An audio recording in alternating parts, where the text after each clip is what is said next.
প্রিয় বন্ধুরা, কেমন আছেন? আশা রাখি ভালো। আমি পবিত্র কোরআন শরীফ থেকে কয়েকটা আয়াত তুলে ধরব এবং সেটা নিয়ে আলোচনা করব। আপনারা আমার সাথেই থাকবেন। আল্লাহ তার পবিত্র কোরআনে বলেন, এবং তার নির্দেশনাবলীর মধ্যে একটি নিদর্শন আকাশ ও পৃথিবী সৃষ্টি, এবং তোমাদের ভাষা ও বর্ণের বৈচিত্র্য। এতে জ্ঞানীদের জন্য নিদর্শন রয়েছে। কাদের জন্য রয়েছে? যারা জ্ঞানী, যারা বিবেকবান, তারা বোধ শক্তি সম্পন্ন, নট ইলিটারেট পারসন, অর্থাৎ মূর্খদের জন্য নয়। কিন্তু আরেকটা আয়াত বলি, আল্লাহ বলতেছেন, স্বয়ং সৃষ্টিকর্তা বলতেছেন, it is not a simple matter or simple word. স্বয়ং সৃষ্টিকর্তা বলতেছেন যে এমন কোনো সম্প্রদায় নেই, এমন কোনো সম্প্রদায় নেই যে যাদের নিকট সতর্ককারী প্রেরিত হয়নি। এটা আছে সূরা ফাতির আয়াত নম্বর 24। অর্থাৎ প্রত্যেক সম্প্রদায়ের জন্য আল্লাহ পাক নবী রাসূল প্রেরণ করেছেন। আর আগে যে আয়াতটা আমি বলছিলাম যে এবং তার নির্দেশাবলীর মধ্যে একটি নিদর্শন আকাশ এবং পৃথিবী সৃষ্টি। আমার কাছে এটা পৃথিবী আছে, দেখেন, এটা পৃথিবী, এটা পৃথিবী, আর এটা মনে করেন যে সেই সূর্যের সাথে তুলনা করেন সূর্য, আর এটা হচ্ছে চাঁদ। সবগুলো আমি রাখছি সংগ্রহে। এর সাথে একটা রিলেশন আছে, এর তিনটের সাথে একটা রিলেশন আছে। এর একটাকে বাদ দিলে পৃথিবীর অস্তিত্ব বিলুপ্ত হয়ে যাবে। আমি আলোচনা আসবো একটু পরেই। আল্লাহ বলেন, আল্লাহ নবী মুহাম্মদ সাল্লাল্লাহু আলাইহি ওয়াসাল্লাম বলতেছেন যে হে রসুল, তোমার পূর্বে বহু রাসূল গত হয়ে গেছে যাদের নাম উল্লেখ করা হয়নি, অথবা কিছু নবী রাসূলের কথা তোমাকে বলেছি।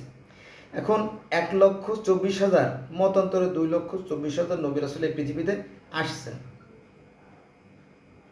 এখন এই 1,24,000 আমি ধরলাম, আর 1 লক্ষ বাদই দিলাম। এই 1,24,000 নবী তো মশা মারতে আসেন নাই, তাই না? তারা তার উম্মতকে হেদায়েতের জন্যই আসছেন। এখন তাদের সেই লেখনীগুলো কোথায়, সেটা আমার প্রশ্ন। এখন আমরা যদি পৃথিবীর যে সর্বপ্রাচীন যে বইটা গিলগামেশের মহাকাব্য, সেই জিনিসটা, তারপরে মিশরীয় যে ফারাওরাদের ধর্ম সেটা, তারপরে গ্রিক ধর্ম, রোমান ধর্ম, পৃথিবীর শত শত ধর্ম যদি আমরা দেখি, তাহলে দেখবো যে আসলে এর মধ্যে একটা মৌলিক মিল রয়ে গেছে। এখন যেগুলো মিলে না সেগুলো আমরা বাদ দিলাম, কিন্তু আমরা অন্যরা দেখলে ক্ষতি কি? ক্ষতি তো নাই। বরং কোরআনে বলছে, আমাদের প্রিয় জাকির নায়েক সাহেব প্রায় এই কথাটা বলতেন, আসো সেই কথায় যা তোমাদের মধ্যে এবং আমাদের মধ্যে এক এবং অভিন্ন। এটা কিন্তু কোরআনের কথা। তাহলে তো কোরআন তো বলতেছে যে তোমরা মিলিয়ে দেখো। এবং নবী মুহাম্মদ সাল্লাল্লাহু আলাইহি ওয়াসাল্লাম বলছে যে যদি তোমরা কোনো কথা শোনো, এটা আমি হাদিসের কথা বলতেছি, নবী মুহাম্মদ সাল্লাল্লাহু আলাইহি ওয়াসাল্লাম বলছেন যে যদি তোমরা কোনো কথা শোনো, তো সেই কথাটাকে তোমরা যদি যাচাই বাছাই না করে যদি তোমরা বিশ্বাস করে ফেলা, হুট করে, তাহলে সেটা হবে মিথ্যে নামান্তর। তোমরা যাচাই বাছাই করবে।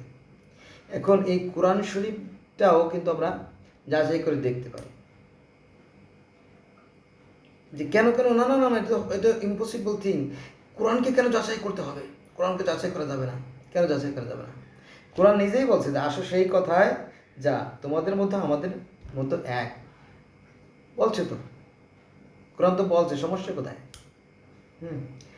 এখন কথা হচ্ছে যে এই কোরআন নিয়ে যারা ধোঁকা দেয়, কত বড় সাংঘাতিক বিষয়, তাই না? এখন দেখেন যে সূর্য যখন তাপ দেয়, সূর্য তাপ দেয় কোথায়? দেখেন, এই হলো সূর্য, এলো পৃথিবী, সব পুরো আলাদা আলাদা। সূর্য, এটা পৃথিবী, আলাদা, চাঁদ আলাদা, তিনটে আছে এখানে।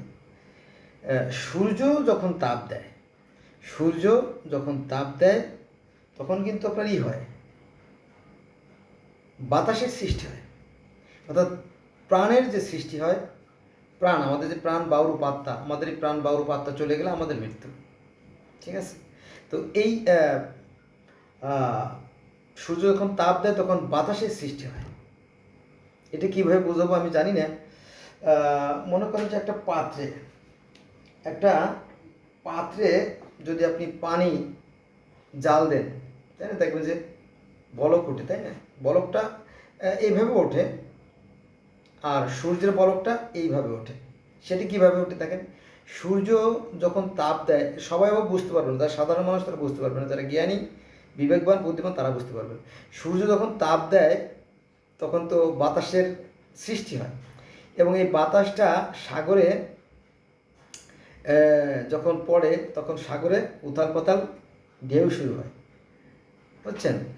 এমন না যে পানি উপচে পড়ে, তা না, ওই জায়গার পানি জায়গায় আপ ডাউন করে জোয়ার ভাটা হয়, তাই না? সে চাঁদের আকর্ষণ আছে অবশ্য। এখন এটা কেন হয় জানেন? এই যে সূর্যের যে বাতাসটা, এটা ঢেউ সৃষ্টি হয় এবং পানির সাথে অক্সিজেন মিশে যায়। পানির সাথে অক্সিজেন মিশে, এই পানির সাথে অক্সিজেন না মিশলে মাছে কিন্তু অক্সিজেন পেত না, এবং মাছ মরে শেষ হয়ে যেত। তার একটা এক্সাম্পল দেওয়া যায়, যেমন আমরা শহরের বাবু যারা আছি, তারা যারা অ্যাকোয়ারিয়াম অর্থাৎ কাছের ঘরে মাছ চাষ করি বা পালি, তো সেখানে দেখবেন যে ছোটো মোটর দিয়ে আমরা কী করি, অক্সিজেন দিই। এবং যারা পুকুরে যারা প্রচণ্ড ঘন মাছ চাষ করে, তারাও কিন্তু অক্সিজেন দেয় পানিতে, নইলে কিন্তু মাছ বাঁচত না। তার মানে কি, এই সূর্যের কারণে কিন্তু প্রাণের সৃষ্টি হচ্ছে। নাম্বার 1, এটা বাদ দিলাম। এবার সূর্য যখন তাপ দেয় তখন পৃথিবীতে, গোটা পৃথিবীতে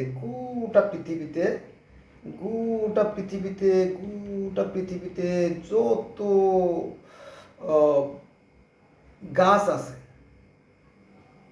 গোটা পৃথিবীর প্রত্যেকটা গাছ কী করে জানেন, খাদ্য উৎপাদন শুরু করে দেয়। সেটা আবার কীভাবে, প্রত্যেকটা গাছের পাতার উপরিভাগে এক প্রকার ছিদ্র আছে, মানে এ লিটল হোল, ক্ষুদ্র ক্ষুদ্র ছিদ্র আছে, যেটা খালি চোখে দেখা যায় না।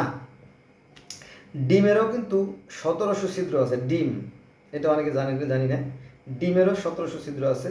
তো এই পাতার উপরিভাগে যে ছিদ্রগুলো আছে, সেই ছিদ্রগুলো আসলে চোখ দিয়ে দেখা সম্ভব না, ঠিক আছে? কারণ এই পাতার উপরিভাগে এক প্রকার মোম তৈরি হয়, জানেন? মোম তৈরি, এক প্রকার মোমে এর দরজা, ওই দরজাটা বন্ধ হয়ে যায়। আবার যখন সকালবেলা, এটা সব সায়েন্টিফিক আলোচনা, যখন আপনার সকালবেলা যখন হালকা রোদ ওঠে, তখন আবার ওই মোমগুলো কী হয় জানেন, কুচকে গলে জমাট বেঁধে যায়, মানে জমাট তো বাঁধে না, গলে এক জায়গা দাঁড়ায় থাকে, তখন ওখান থেকে কী হয়, আপনার বাষ্প নির্গত হয়। অর্থাৎ গাছ সূর্য থেকে তাপ, আর বাতাস থেকে কার্বন ডাইঅক্সাইড, আর তার শিকড়ের মাধ্যমে, মূল্যবের মাধ্যমে পানি শোষণ করে। এই 3টে উপাদানের মাধ্যমে গাছ খাদ্য উৎপাদন করে। যারা সায়েন্সের ছাত্র তারা বুঝবেন, আর হুজরাও অনেকেই বুঝবেন আর কি।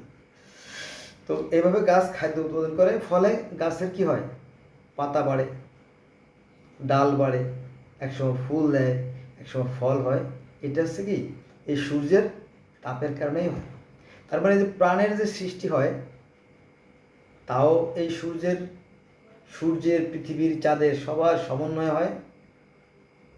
আবার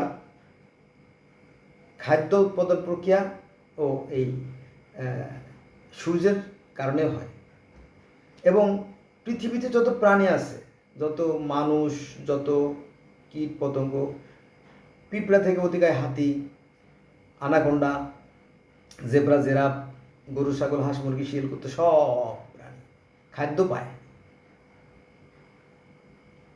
তারপরে পাখিরা তারাও খাদ্য পায়, ওই যে বিভিন্ন ধরনের ফল খায়, ফুল খায়, তাই না? নিশাচর প্রাণী যারা আছে, বাদুর বা কুতুম বেচা, ওরা রাতের বেলা বের হয়, তাই না? তাদেরও খাদ্য পাকা কলা, পাকা পেঁপে, তাই না? তারপরে সফেদা, হ্যাঁ, বিভিন্ন ধরনের পাকা পাকা ফল ফল তার কিছু খেয়ে বেড়ায়। তারপরে পৃথিবীর, এই যে পৃথিবীর তো এই যে না, এই যে নীল অংশ, পৃথিবীর 4/3 পানি, তাই না? তাহলে এই পানিতেও কিন্তু কি প্রাণী আছে, মাছ আছে, তারাও কিন্তু খাদ্য খায়। প্লাস্কাটন, গুল্ম, ঘাস, লতাপাতা, হ্যাঁ, বিভিন্ন শ্যাওলা সব পানিতে তৈরি হয়। এবং কি সাগরের গভীরেও জঙ্গলের মতো আছে, যদি আপনারা জানেন তো, তাই না? অনেকেই জানেন হয়তো। এগুলো একটা নির্দিষ্ট পরিমাণ তাপের কারণে হয়ে থাকে, নইলে পচে গেলে সব একাকার হয়ে যেত। সুবহানাল্লাহ, কত বড় বিশাল ব্যাপার, তাই না? তো পবিত্র কোরআন শরীফ সৃষ্টি সম্পর্কে চিন্তা করতে বলছে। শুধু চিন্তা না, think about the Holy Quran deeply. Not only think but also deeply think about message Almighty Creator. আল্লাহ দেওয়া যে মেসেজ, এ সম্পর্কে তোমার গভীরভাবে চিন্তা করো, সে কথা বলছে। সাধারণ চিন্তা না। যাক, তো এই যে মাছ, তারাও কিন্তু এই সূর্যের কারণে হয়ে থাকে। বন্ধুরা, এখন এই যে সৃষ্টি, প্রাণবায়ু যেটা আমরা জানি, প্রাণবায়ু তো আমরা জানি, তাই না?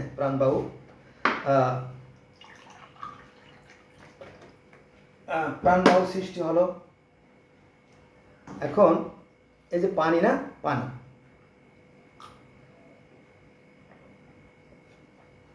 মনে করেন যে এনি কাইন্ডস অফ বীজ, যে কোনো পৃথিবীর যে কোনো ফলের বীজ, সেটা যদি আপনি 1000 বছর, লক্ষ বছর যদি শুকনো জায়গায় রেখে দেন, তাহলে কি সে কিন্তু শুকনাই থাকবে। গোলা রেখে দিলেন, ওটা কখনোই অঙ্কুরিত হবে না, হবে না।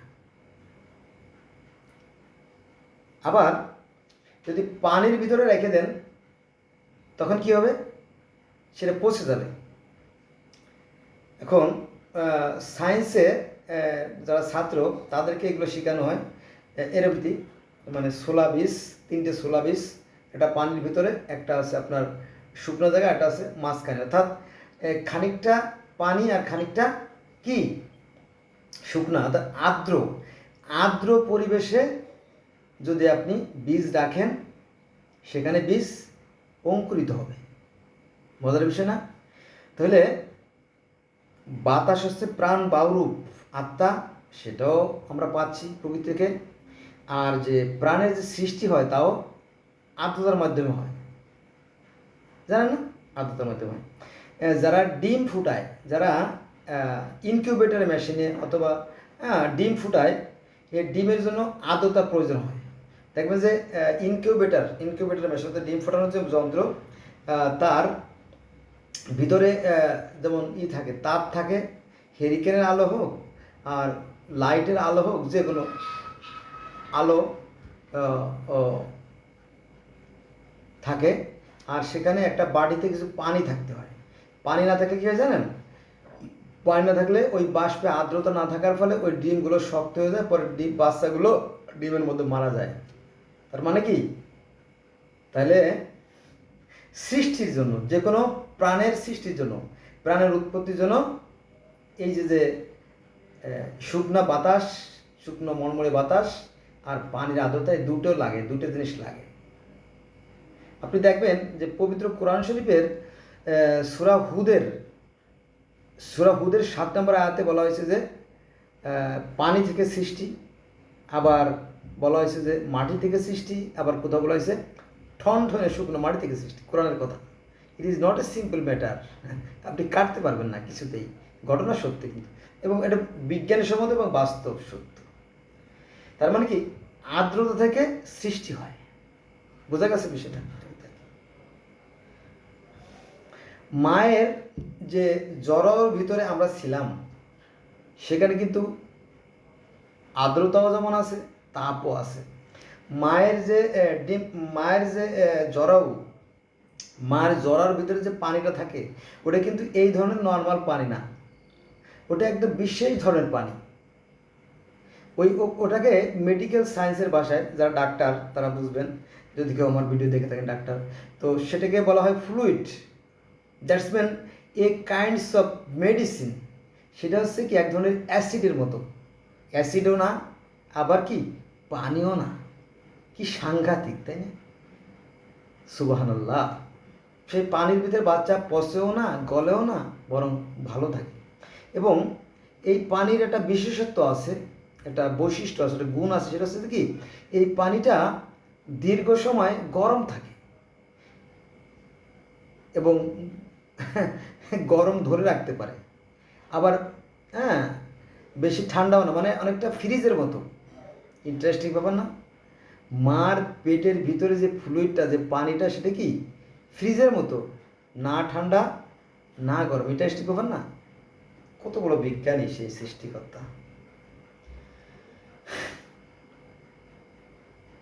তো বন্ধুরা, আসলে আমার ক্লান্তি লাগতেছে, কি কথা বলবো, কথা তো অনেক বলা যায় কিন্তু, তাই না?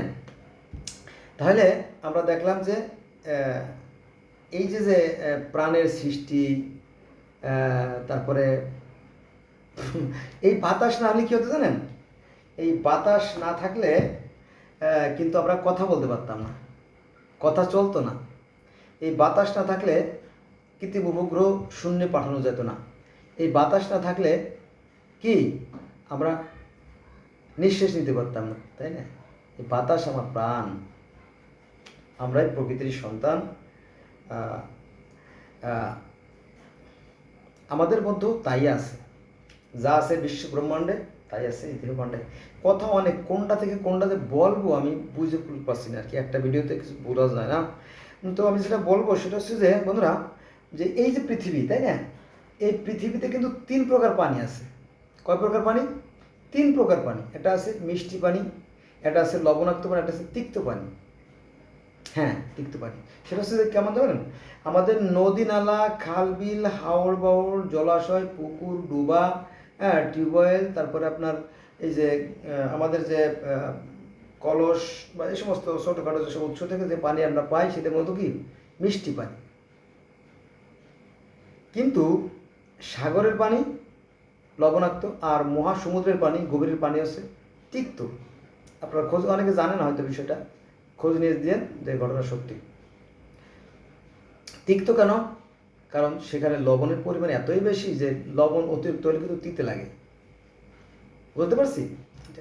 আচ্ছা, এবার আসেন আমাদের এই পৃথিবীতে আমাদের দেহ, আমাদের মানব দেহ কিন্তু 3 প্রকার পানি আছে, অস্বীকার করার সুযোগ নাই।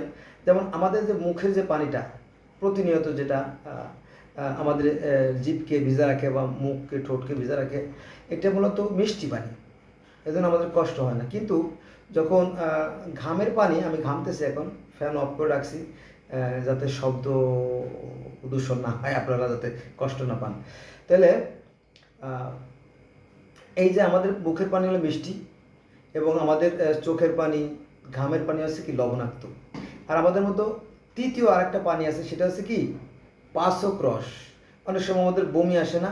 বমি আসলে দেখবেন যে এক প্রকার নীল রঙের, এক প্রকার হ্যাঁ সবুজ রঙের এক প্রকার তিক্ত পানি, একদম কটু স্বাদের তিতা, একেবারে ভয়ঙ্কর তিতা একটা কি রস আমাদের। অনেক সময় ডেকুর আসে না আমাদের, ডেকুর আসে না? ডেকুর আসলেও কিন্তু অনেক সময় তিক্ত একটা পানি, সবসময় না, হঠাৎ করে আসে। তো এটা কি পরীক্ষিত, তাই না? তারপরে মনে করেন যে আমাদের শরীরে যে আছে ফসফরাস আছে, তাইতে আপনার কি ম্যাচের কাঠি তৈরি করা যায় কয়েকশো, হ্যাঁ, তারপরে 250। তারপরে আমাদের শরীরে যে তেল আছে তাইলে মোমবাতি তৈরি করা যায়। তারপরে আমাদের শরীরে যে কার্বন আছে সেগুলো দিয়ে কি 200 পেন্সিল তৈরি করা যায়, ঠিক আছে? তারপরে আমাদের দেহে 4/3 পানি। প্রকৃতিতে যেমন 4/3 পানি, আমাদের দেহ ঠিক এভাবে পানি। এখন এই যে বিশ্ব ব্রহ্মাণ্ড, এটাকে আপনি বাদ দিয়ে কিছু চিন্তা করতে পারবেন না। আপনি যদি ভাবেন তাহলে পৃথিবীকে একসাথে ভাবতে হবে। আমি যেটা মাঝে মাঝে বলি, বিরক্ত হবে না প্লিজ, যে আমাদের একটাই পৃথিবী, একটা পৃথিবী না, একটাই পৃথিবী, চাঁদ একটাই সূর্য, তাই না? মামা ভাইটা আমরা আর কি। তো এই প্রকৃতির কারণেই মনে করতে সূর্য যখন প্রচণ্ডভাবে তাপ দেয় তখন গরমকাল, আবার যখন একটু হেলে পড়ে তখন কি হয়, শীতকাল, তাই না? এভাবে ঋতুচক্র পরিবর্তন হতে থাকে এবং এক এক ঋতুতে এক এক রকমের কি প্রাকৃতিক যে সম্পদের ভাণ্ডার, তাই না? আহা মরি মরিয়ে কি সৌরভ রাজ্যে এসে পড়িলাম, রোকা শাকত সেনের রসনা বিলাস একটা প্রবন্ধে এরকম একটা ছিল আর কি, শব্দ ছিল। তো এই যে এক এক ঋতুতে এক একটা পরিবর্তন আর প্রকৃতিতে এক এক রকমের রূপ রঙের খেলা, তাই না? কত সৌন্দর্য, কত মনোহর, তাই না? পৃথিবীটা অনেক সুন্দর, অনেক সার্থকে মানব জীবন। আপনারা যদি জানতেন যে একটা কন্যা শিশুর ডিম্বাশয়ে 5 লক্ষ ডিম্ব থাকে, হ্যাঁ, প্রতি 28 দিন পর পর একটা ডিম্ব পরিপক্ক হয়, অর্থাৎ এটা হচ্ছে ডিম্বাশয়, ডিম্বাশয় থেকে একটা ডিম্ব যখন পরিপক্ক হয়, দেখেন এই যে এটা হচ্ছে ডিম্ব, এটা একটা ডিম্ব, এই ডিম্বটা মনে করেন যে আমার হাতে নাই, শূন্য। এরপর আস্তে আস্তে আস্তে আস্তে যখন ডিম্বটা হলো, অর্থাৎ এই ডিম্বটা যখন হলো, তখন এই ডিম্বটা কী করে জানেন, এই যে ডিম্ববাহী নালী, এটা হচ্ছে ডিম্ববাহী নালী, এরপরে দাঁড়ায় এর হাতে তুলে দেয়, নে এই নে, পরে 28 দিন পরে 8টা দেবো। তো এটা মায়ের জরাও কিন্তু যেতে 14 দিন সময় লাগে। এই 14 দিনের মধ্যে যদি কোনো পুরুষের সাথে তার মিলন হয়, তাহলে সে তার পুরুষের শুক্রকীট দ্বারা এটা নিষিক্ত হবে এবং এটা ভ্রূণে তৈরি হবে, মানুষের কি বাচ্চা পরিণত হয়ে যাবে। আর যদি 28 দিনের মধ্যে যদি এটা আপনার পুরুষের দ্বারা নিষিক্ত না হয়, তাহলে এটা কী হয়, ফেটে যায়, এটা ডিম্বটা ফেটে রক্ত আকারে মায়ের যে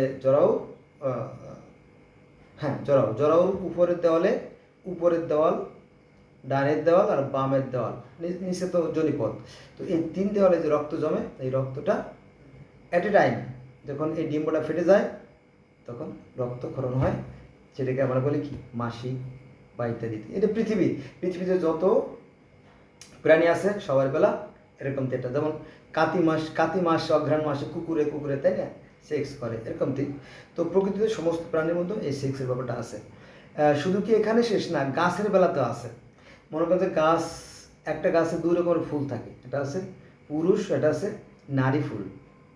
অথবা শুধু নারী ফুলও যদি হয়, এখন শুধু নারী ফুল ফুটছে, কোনো পুরুষ নাই, তো তাদের বাতাসের মাধ্যমে এই যে যেমন ধান, চাল, গম, এই ধরনের অসংখ্য ক্ষুদ্র ক্ষুদ্র যে শস্য দানাগুলো আছে, সেগুলো বাতাসের মাধ্যমে কী হয়, পরাগায়ন ঘটে, মিলন ঘটে।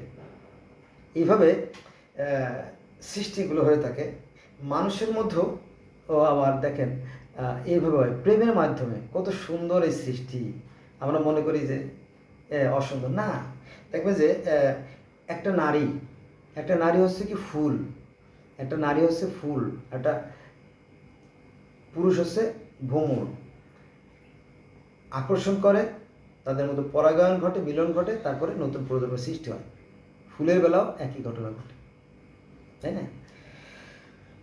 তো দেখেন যে আমরা মনে করি যে নারী পুরুষ মেলামেশা করলে, সেক্স করলে বোধহয় বাচ্চা হয়ে যায়, না, মিথ্যে কথা, 100% মিথ্যে কথা।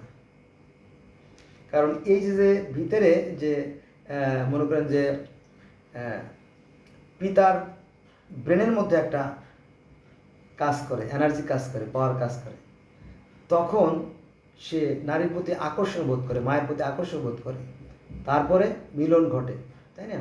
তো তাতে কি হয়ে যায় না, তাহলে এই যে কাম, মোহ, এগুলো কে সৃষ্টি করে? এই যে ডিম্ব, শুক্রকীট, তাই না, তারপরে বীর্য, এগুলো কে সৃষ্টি করে? এগুলো আসলে তিনি সৃষ্টি করার পরে তারপরে একটা অদৃশ্য একটা মেসেজ দেন। দেখবেন যে ইয়াং বয়সে যখন একটা ছেলে বয়স 15, 16, 18 বছর হয়, তখন সে স্বপ্ন দেখে, স্বপ্ন দোষ, এটা কিন্তু রোগ না, এটা গড গিফটেড মেসেজ, মানে ঐশী প্রদত্ত বার্তা। এগুলো বাতিনি কথা, আবার বাস্তবও বটে, জাহেরি কথা। তো সে দেখে, স্বপ্নে দেখে, এ বলে ঐশী একটা বার্তা আসে। নারীরাও স্বপ্নে দেখে, স্বপ্ন দোষ হয়। এটাও প্রকৃতির নিয়ম, একটা নির্দিষ্ট বয়সে, তারপরে পরে আর এটা হয় না। একটা বয়সে একরকম স্বপ্নে দেখে, বৃদ্ধ হয়ে গেলে আবার সে মৃত্যু স্বপ্নে দেখে যে আমি মারা গেছি। এক লোক মারা গেছে, মারা যাওয়ার পরে কবরে গেছে, কবরে যাওয়ার পরে আযাবে ফেরেশতা এসে জিজ্ঞেস করছে, উত্তর দিতে পারে নাই, পরে সাপ পাঠাই দিয়েছে। সাপে ঠুস মারে আর রুটিতে ঠেকায়। আমি গল্পটা আগে বলছি ভিডিওতে। তো এইভাবে আর কি এক এক বয়সে এক রকমের স্বপ্ন দেখে। এটাও কিন্তু গড গিফটেড মেসেজ। এই বিশাল ব্যাপার বন্ধুরা। তো অনেক কথা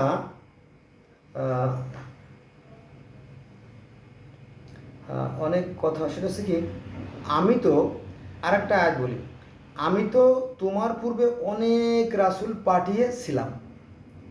আমি তো তোমার পূর্বে অনেক রাসূল পাঠিয়েছিলাম, তাদের কতকের কথা তোমাকে বলি, তোমার নিকট বিবৃত করেছি এবং কতকের কথা তোমার নিকট বিবৃতি করিনি। এটা আছে সূরা মুমিন আয়াত নম্বর ৭৮। এরকম তো আসলে এরকম তো অনেক আয়াত আপনি পাবেন যে পৃথিবীর প্রত্যেকটা মানুষ একই স্রষ্টার সৃষ্টি, এক আদমের সন্তান। পরে তারা মতভেদ সৃষ্টি করে তারা বিভিন্ন দলে গোত্রে বিভক্ত হয়ে গেছে। আমি আল্লাহ আমার পূর্ব ঘোষণা না থাকলে এটা হতে পারতো না, আমি ইচ্ছে করলে সকল মানুষকে এক জাতি করতে পারতাম। আপনার আমার মনে হয় যে আপনি যদি মুসলমান দাবি করেন, অন্য ধর্মের কথা বলবো না, আপনি যদি মুসলমান দাবি করেন তাহলে অন্তত কোরআন শরীফের বাংলা অর্থটা আপনার জানা উচিত। হ্যাঁ, ওই হুজুরে ওয়াজে কি কলো আর আপনি সেরে নিয়ে তর্ক করবেন, এটা আমার মনে হয় সঠিক না। বুঝছেন, বোঝা গেছে বিষয়টা? তো কোরআন শরীফ নিশ্চয়টা সুন্দর একটা গ্রন্থ। দেখেন এখানে কি বলছে, আমি তোমার প্রতি যে গ্রন্থ অবতীর্ণ করেছি তা সত্য, এই পূর্ববর্তী গ্রন্থ সমর্থক। এটা আছে সূরা ফাতিরের ৩১ নম্বর আয়াত। অর্থাৎ পূর্ববর্তী গ্রন্থের সমর্থক মানে কি, সমান অর্থ বহন করে যে বা সমর্থন করে, যাই বলেন যেভাবে ধরেন ধরতে পারেন, কোনো সমস্যা নেই। আপনি যদি অর্থর বিকৃতি করে ধরেন তাতে কোনো একটা সমস্যা সৃষ্টি করে না। এখন আপনি যদি পৃথিবীতে যে হাজার হাজার ধর্ম আছে, ৪,৩০০ ধর্ম আছে, দেখবেন যে এদের সাথে মৌলিক সাদৃশ্য আছে। বন্ধুরা, আজকে এই বন্ধু রইল, অন্য ভিডিও দেখার জন্য অনুরোধ রইল। আল্লাহ হাফেজ।